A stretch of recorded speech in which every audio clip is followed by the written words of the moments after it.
Hi, I'm Elizabeth, and this is Stephanie. We are here as the Inspired Writer Collective podcast, bringing you our episode two, hopefully, assuming I get that first one uploaded and can figure out how to link the audio and an image for it.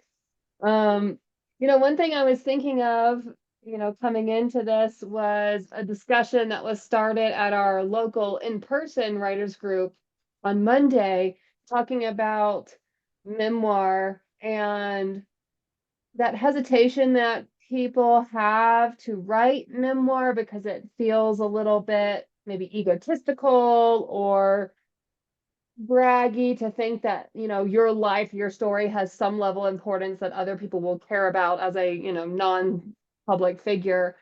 But what really struck me in some of the stories that were shared in our local writers group this week was just the universality of memoir, that's done well.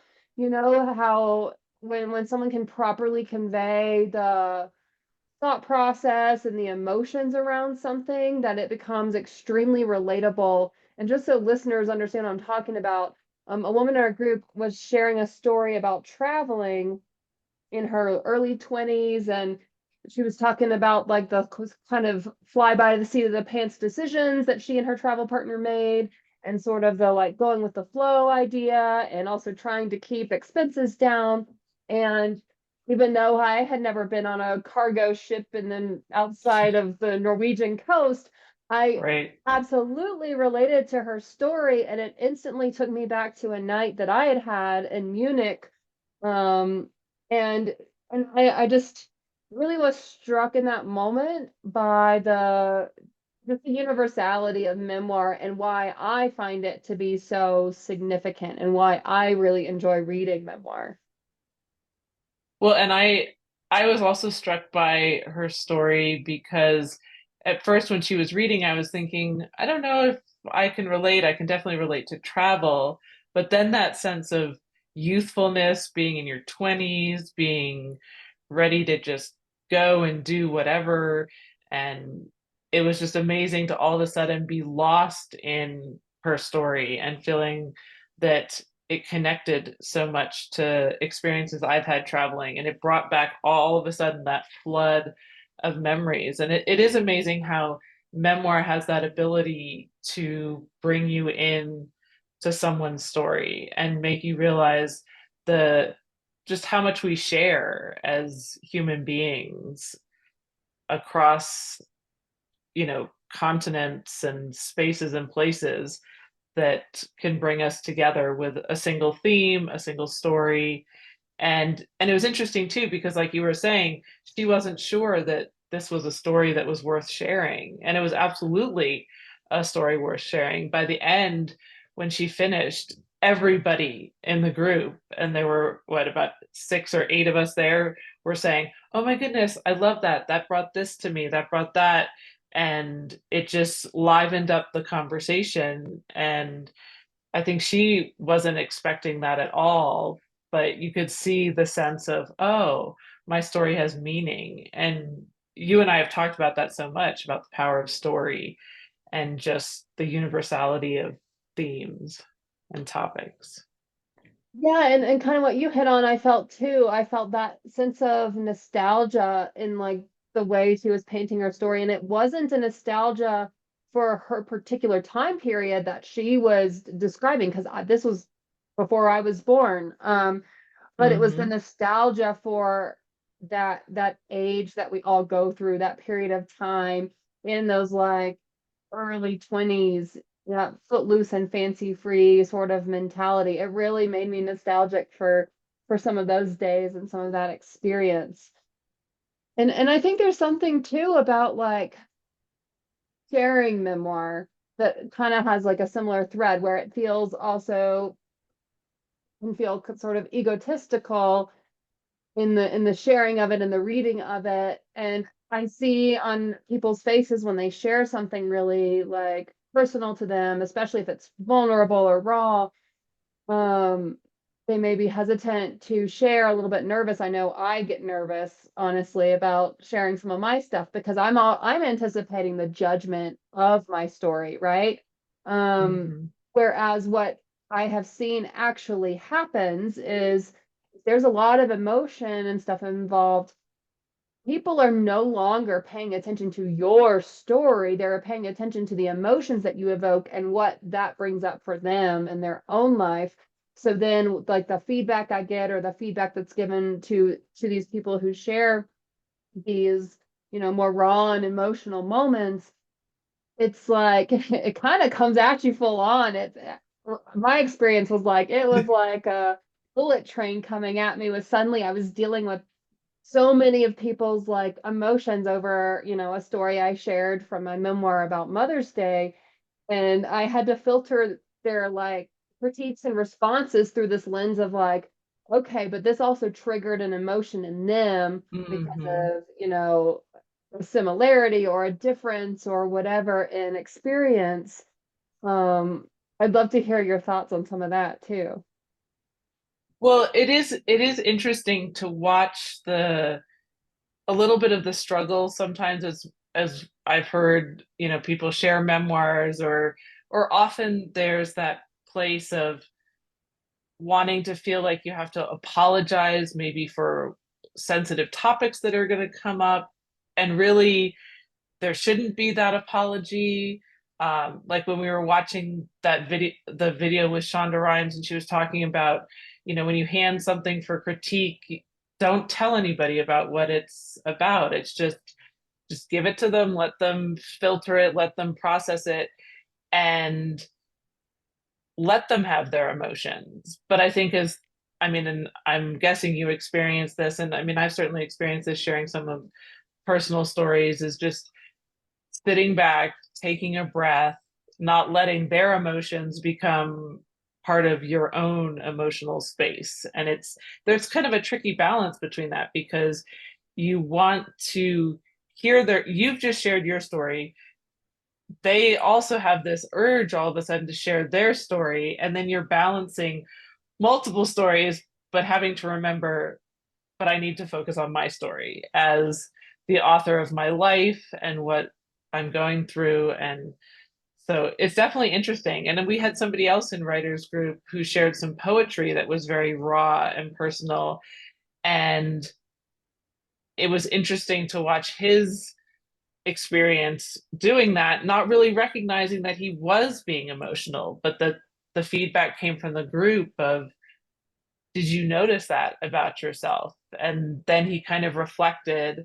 And I think that's the other piece too. I mean, we love as writers is just that space of reflection where you think about the impact of your words. And poetry is so much shorter than a story, but the impact can be very much the same. Yeah, I talked about this before. I was, rereading what I had written so far in my book, as I was getting ready to update it with, the divorce and post-divorce, and even filtering in some stories that happened prior to that that had become relevant with the direction I was taking the book. And I was reading over like my description of my wedding day, and it was so unemotional in the way that I had presented it. It was so factual of like, we had this, my dress looked like this, it was this. But even then, like there was so much I didn't describe. I mean, it was just like, okay, we had this. There were, it was this kind of vibe, these kind of people there. Here's the vows we said. It was like, I don't know, paragraph or two. I mean, it was so lackluster. And as I reread it, that hit me differently, Mm-hmm. reading my own words and then reflecting back on the fact that, like, huh, I was hesitant to like really paint this picture. And now I don't feel reserved in painting this high because I know I get to sort of correct the perception of it with this, Mm-hmm. lower low later on in the book. I think what Mm-hmm. held me back early on in my first draft of it was that I didn't want to paint us as this like happy, wonderful, put together couple when I knew that that was not where we were present day. And I didn't want to leave the reader, it felt untrue to leave the reader with this impression that, everything was happy and great Hmm. when I knew it to not be. But it wasn't until I felt like I had the license to put all of the stories surrounding that in there, all of the significant, highs and lows. It wasn't until I felt like I had that ability that I was able to go back and then add those, details to our wedding day and why we chose to not have a DJ and how unconventional it was and how I wore a green lace dress and I never walked down the aisle. We just kind of stood at the front together in front of the vineyards. And but yeah, I think I share that because you brought up the point of how sometimes it's not until you read back your work of memoir or, a very vulnerable personal poem or other personal writing that you can see the emotions or lack thereof that you've embedded into that story. Well, and I think that's really common when we sit down to write about ourselves. It's not always a natural place to come from for some, and it can sometimes feel like a struggle. But I think you raise a great point about taking time. You write your draft and then you take some time away and then you go back and reread it. And I think that's a piece that, as we're learning to write from a young age, is not always encouraged, to allow yourself the space to let your writing sit and then come back and draft it and go back again and realize the pieces that are missing, or where you need more detail, or where you need more emotion, and where you need more of your voice in there. And I think sometimes we, because of that fear of maybe shocking somebody or making someone feel uncomfortable, we think, oh, we can't put that in there, or we can't say that detail, when in fact, really, those are the most important details that need to be in there, because those are the pieces that connect us. It is those shocking moments or those unexpected turns. I mean, just even if you look in popular media, it's what draws people in, are those moments, and they're points of connection. Like somebody might feel like, oh, I wasn't expecting that, but then they want to keep reading and then they want to keep learning more. And I think that's the power in memoir, is really getting that detail in there, so it doesn't feel like you're just reading somebody's to-do list, or sort of a very robotic description of what happened, but putting in that piece as if you're having a conversation with your reader that allows for that connection.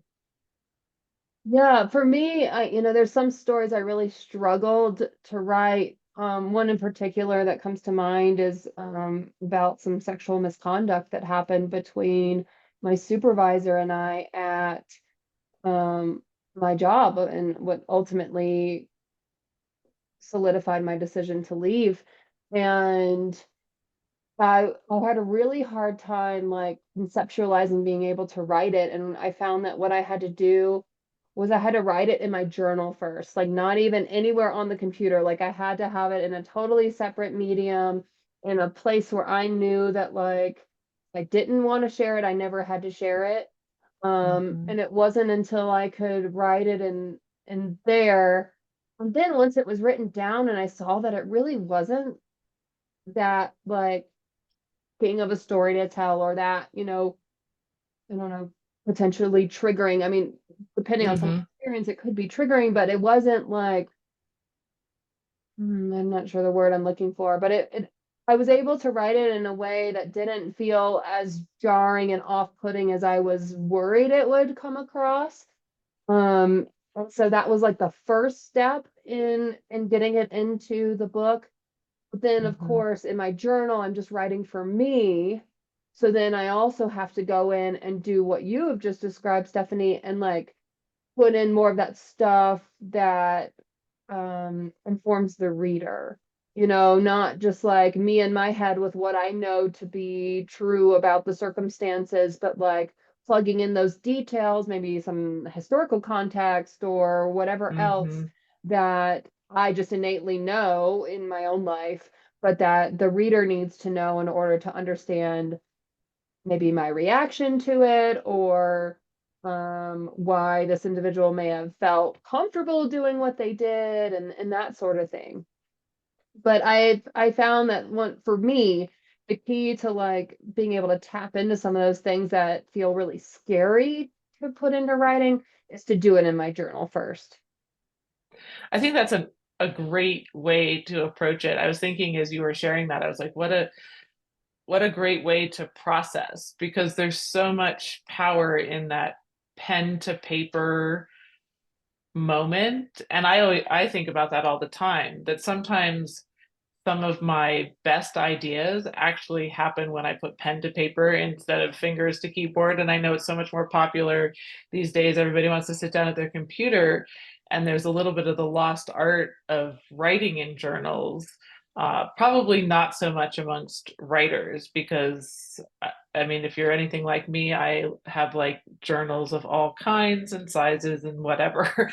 But I think just taking the time to sit and write in that way, you are able to connect with more raw emotion, because you're just really directly connecting to yourself. That that I don't feel happens in the same way all the time, especially even for me when I've sat down to write something right at the computer or right with the screen. Sometimes I have to sit back in the same way, and uh, and the majority of my work is now becoming fiction in the fiction genre, but I've certainly written my fair share of personal stories in journals for sure. That doing the journal, taking the time in the journal is so powerful and such a great way to approach that.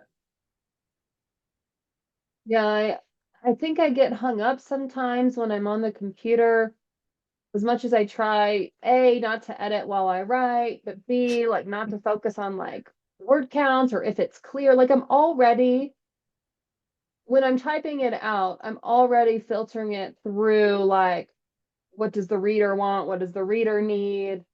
You know, have I properly explained this? Whereas like I can at least remove those requirements when Mm-hmm. I'm, journaling. And so it gives me a little bit more of a direct access to the emotions of the moment.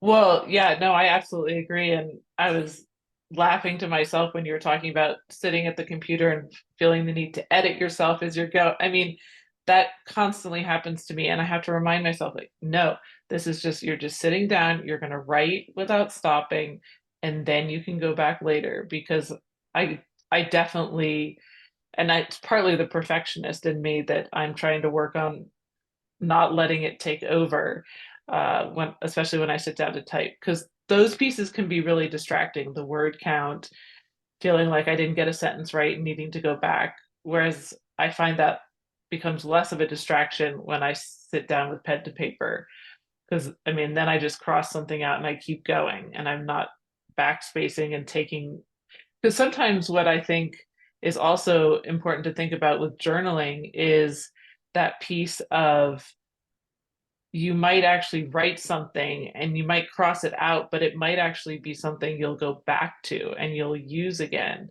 That if you're on the computer and you're editing yourself, you miss out on holding on to phrases or words or whole paragraph that actually can find a space in your story.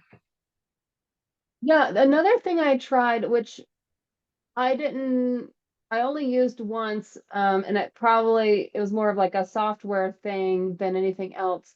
But another method I tried to like tap into that and not get distracted with like the editing was to do dictation. Because I mean, I'm always like in my head, especially when I'm walking. And so I went on a walk and I used just the general like notes app on my phone and put it on, dictation mode, and just like talked.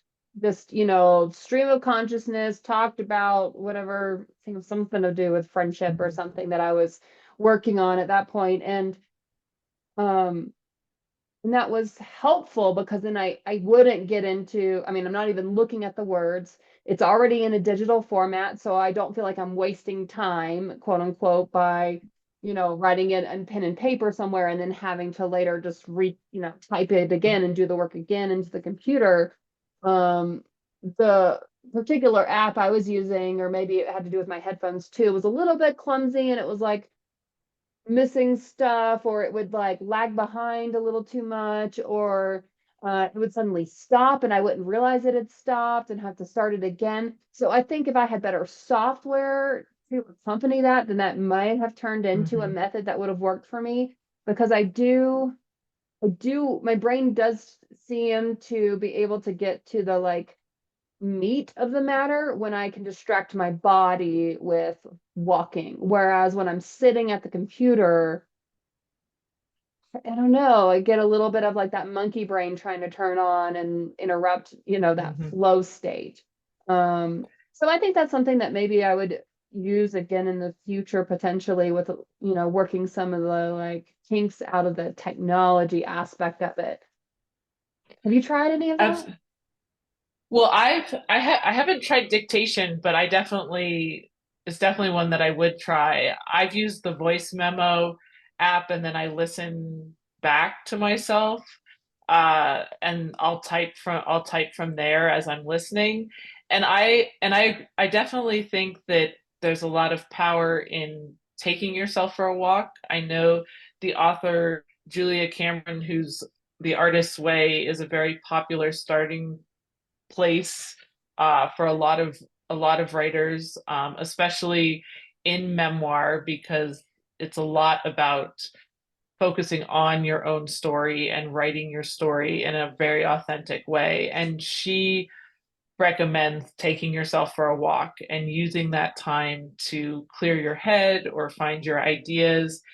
And there's definitely a lot of power in getting outside in nature and getting that fresh air, and it allows your brain to work in a different way. And I think you're right that that act of sitting, and we definitely do it a lot, uh, is can almost stunt the creative process sometimes.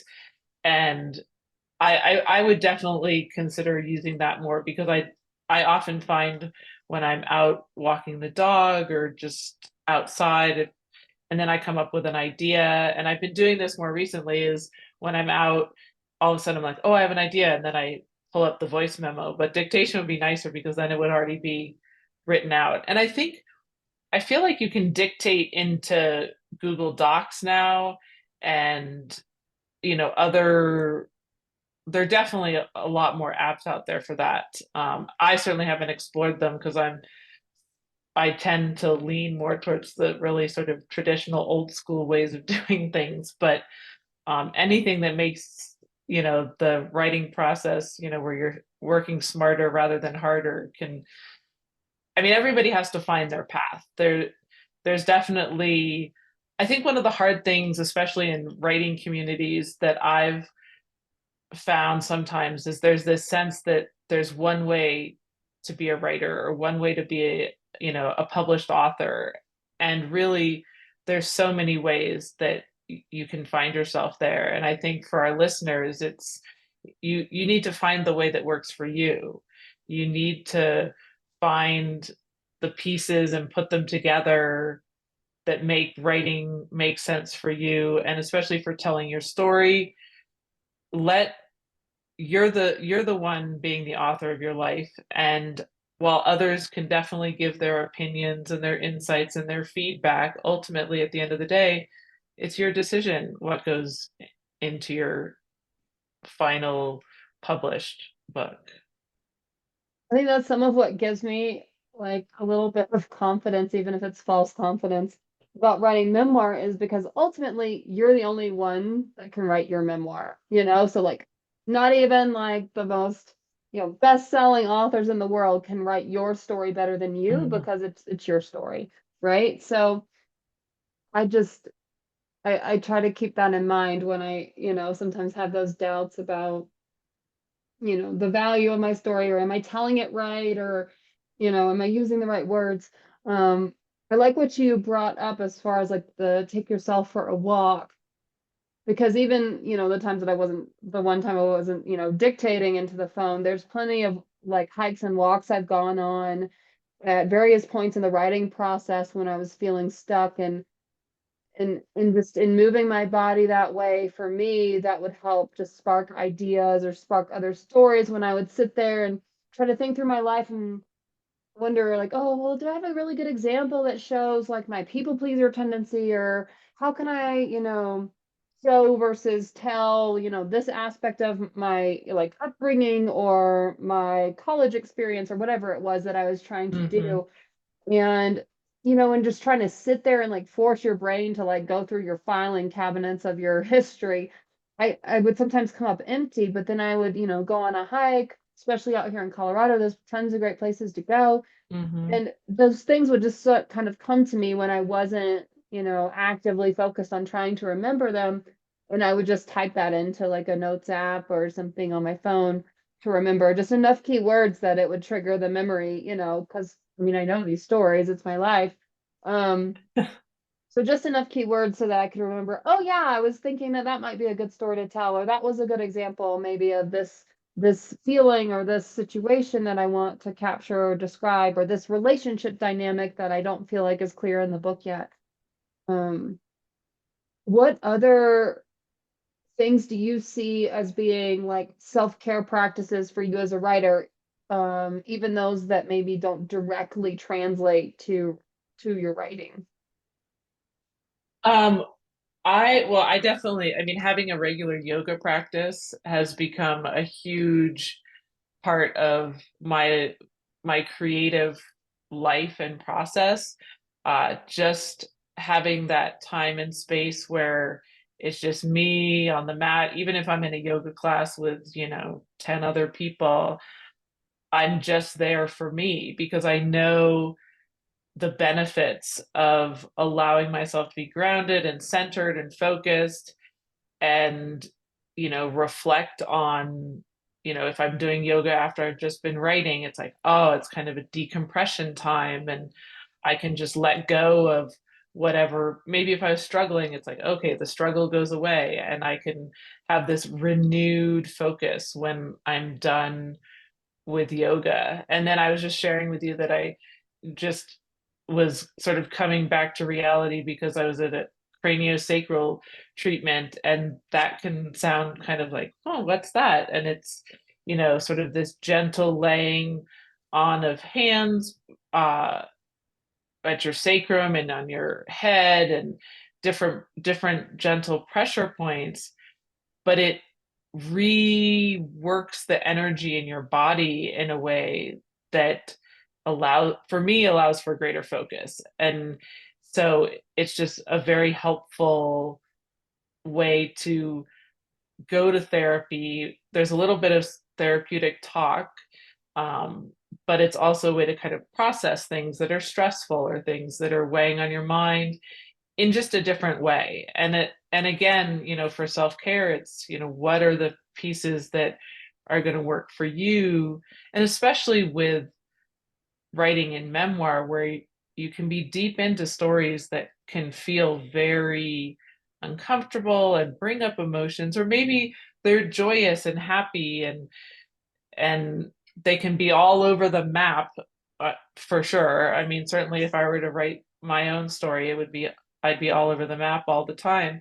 Um, so I think it's important to remember to take those moments of, stepping back from all your responsibilities and doing something for yourself. And I mean, we've talked about this too. I mean, both of us are moms, different stages and ages, but certainly just all of the demands when you're in the motherhood zone that can almost feel like you think to yourself, or at least I do, I'm not so sure I can write today. I can't even have a clear thought. And so being able to have aspects of self-care that take you out of that place and bring you back to being grounded are so important as writers and authors. Yeah, I think you bring up a great point. It's like the stuff we do to get into the flow. but then what else do you do for yourself to like bring yourself back? Especially as I've, struggled to write some of my stories. There were certain writing days where, because of the nature of what I was trying to capture into words, I really needed that method to sort of decompress and ground myself again after a writing session. For me, I rely pretty heavily on like just a hot Epsom salt bath for just Mm, like getting myself kind of like calmed back down again, especially when something has been more emotionally demanding of me. And mhm.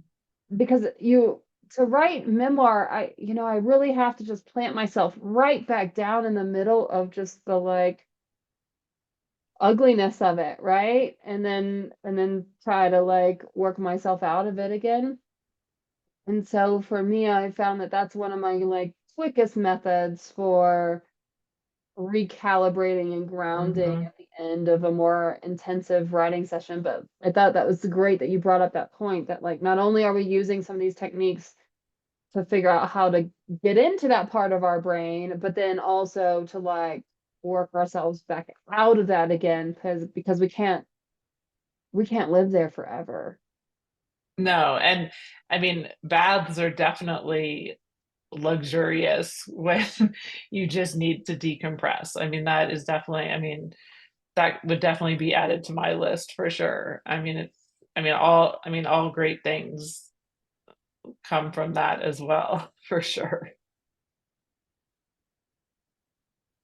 Um, how how do you feel, or how have, if, in your experience, if you've done any of this, how have like writing retreats played into your writing as far as like how you take care of yourself as a writer?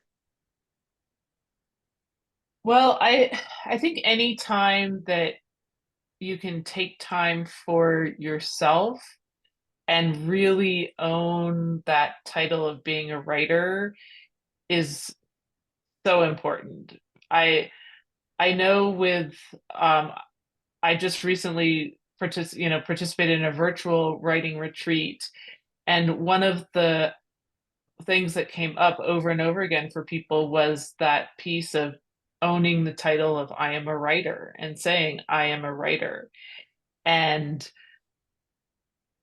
there's often so much resistance I feel that people have because they think, well, I'm not good enough, or like we talked about at the beginning of this conversation, like maybe my story isn't going to resonate with someone, or why does my story matter? I'm not, on the front cover of People magazine, and everybody doesn't know who I am. But really, it's the retreats allow for you to take time away from your daily chores and responsibilities and immerse yourself with other writers, and it just the energy that comes from that is very contagious, and all of a sudden you're like, oh, I can do this, I can do this, I can do this.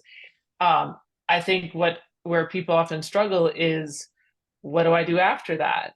And that's why our community is so great, because it's a space where you can be essentially in a writing retreat anytime you want to be. You can take time out and be a part of the the weekly writing times we have, and jump in the chat and share something you've written when the prompts are up, and just embrace that space for yourself, even if it's online.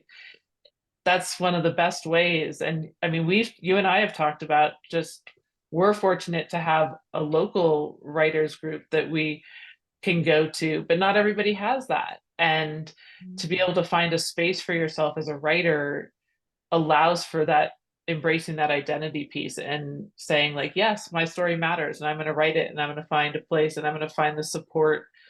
uh, because writing in community is, to me, so much more beneficial than writing in isolation. Oh, yeah, for sure. I mean, I had to take a break, from our local writers group during the summer because my kid was at home. And that meant that I didn't write like all summer. I didn't have the time to do it. I put the book aside. I like basically paused at the end of April and then didn't pick it up again until essentially her first week back at school in August. And if we had had this in place back then, oh my God, that would have been a godsend. Even if, I couldn't do the stuff like during the daytime hours, even just catching those evening meetings, once my Mm. then partner was home to like help manage, the kid or just put my video on mutes and join in where I could to get inspiration and accountability for writing. Like that would have been game changing. So even though we have the access to a local group, like I haven't always been able to attend consistently. It depends Mhm. on what season of life. I know you've had that too with Mhm. juggling different homes and stuff, and sometimes you're here and sometimes you're living elsewhere, and it's that is really nice about like while we lose a little bit of that like in-person connection. I do really value that when you have an online community, but at least you have the consistency of like who can be there, who and how you show up, and it's the same space no matter where you are physically. Like you can show up to this online group and like know what to expect, right? Like it becomes a little bit of like a safe place for you, a safe haven. Absolutely. And we definitely invite listeners, check us out, Inspired Writer Collective, and we hope you'll join us. You'll find the links here attached to this video, and you can also search for us through the Mighty Networks platform. And we are also on Instagram at Inspired Writer Collective. We would love to have you join us. We're so glad you're here listening to this. We hope you've found some sort of inspiration or commiseration in the things that we've shared today. That's our hope. That's why we show up. That's why we love doing this. All right. Thanks, guys. See you next time.